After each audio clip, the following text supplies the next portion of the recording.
আমি ভদ্রলোকের নামটা উচ্চারণ করব না, উনি লন্ডনে এসেছিলেন, আমার সাথে দেখা হয়েছিল, একজন সাংবাদিক। মোস্টলি উনি বাইরেই থাকেন, বাইরে থেকে উনি কাজ করেন একটা পত্রিকায়। উনি আমাকে যেদিন প্রথম দেখা হলো, ওনার সাথে সেবারে আমার প্রথম দেখা হয়েছে। তো উনিও বলেছেন যে আমিও আপনার অনেক সমালোচনা করেছি, এবং উনি কথা প্রসঙ্গে আমাকে একটা কথা বললেন যে গত 17 বছর তো হয়েছে, তার আগেও সংবাদপত্র বোধহয় জিয়া পরিবারের উপরে সবচেয়ে বেশি অবিচার করেছে। এটা একজন সংবাদ কর্মী হিসেবে উনি আমাকে কথা বলেছেন।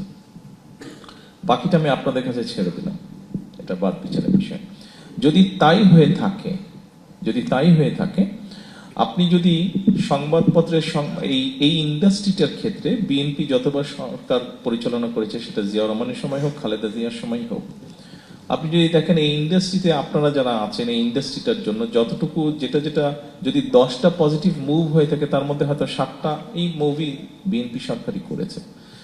তাহলে তো বিএনপি সরকার বারে বারে প্রমাণ করার চেষ্টা করেছে, যতবারই দেশ পরিচালনা করেছে, যে আপনাদের সাথে, সংবাদ মাধ্যমের সাথে আমাদের কোনো রকম শত্রুতা নেই।